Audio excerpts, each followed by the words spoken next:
She patterned the character after memories of her mother. Fate underlined the connection. The director's last name was Baker.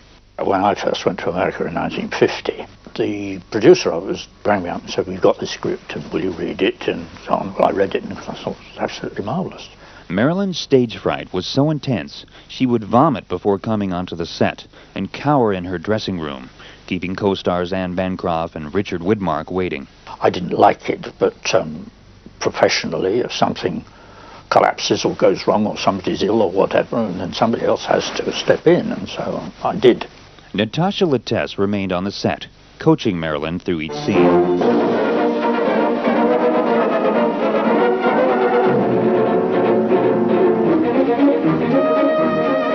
I'm the guy in 821 across the court. Can I ask you a question? Oh, I don't know. I suppose so. Are you sure you want me? Yeah, you're the one I want, all right. You doing anything you couldn't be doing better with somebody else? If you want. Does that mean come on over? One of the most important things you have to do is to support the supporting cast. Wherever you're dealing with a star, the same thing applies the other way around. You have to support the star vis-a-vis the supporting cast, because all of them have to be carefully nurtured according to their position in the story.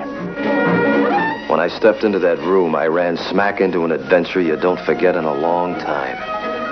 Because the screen has never shown this kind of woman before. The kind that reaches out in the loneliness of the night to a stranger passing by. I should have seen the warning of danger in her eyes. But what happened in that suspense-filled night was about to change my entire life.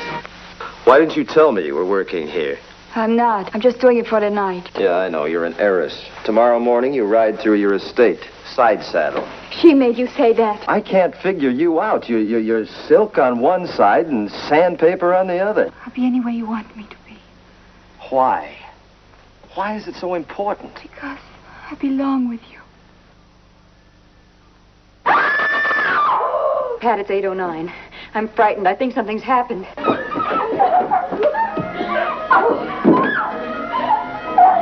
You all right? Yes. It was a part that she could get her teeth into, almost literally. And she did. She had a wonderful performance. It was theatrical, nearly quite over the top.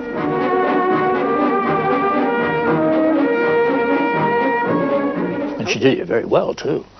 Marilyn held her own in the wacky comedy Monkey Business with Cary Grant and Ginger Rogers. I've done a lot of experimenting with this kind of thing. You can come in now, if you're not too busy. Miss Laura was just showing me her acetate. Director Howard Hawks had made His Girl Friday, Bringing Up Baby, and I Was a Male War Bride. He commented to a co-worker, "I think the little blonde has possibilities." The dialogue even acknowledged Marilyn's main claim to fame. By the way, whose lipstick is it? What's her name? You know, Oxley's secretary. Oh, you mean that little pin-up girl, huh? Very cute. Sort of, but half infant. Not the half that's visible. Different story with Marilyn Monroe. She was being courted at the time by Joe DiMaggio, who was around, and when he wasn't there, Marilyn would get on the phone to him, and she would continue her conversations while the take was going on, and the assistant coming to her, "Honey, get off the phone, we're shooting." And she'd just look at the assistant with those big eyes and go right on talking. Hi, Dr. Fulton. Hi. What'd you say to her? Mrs. Fulton, he said hi. I heard what he said, you peroxide kissing bug. Edwina, she didn't do anything. I'll pull that blonde hair off by its black roots. Edwina, please. Edwina, Come stop on, it. come on, Miss come Laura, on. you keep out of the way. Well, all set. Is your motor running? Is yours? Takes a while to warm up. Does me too.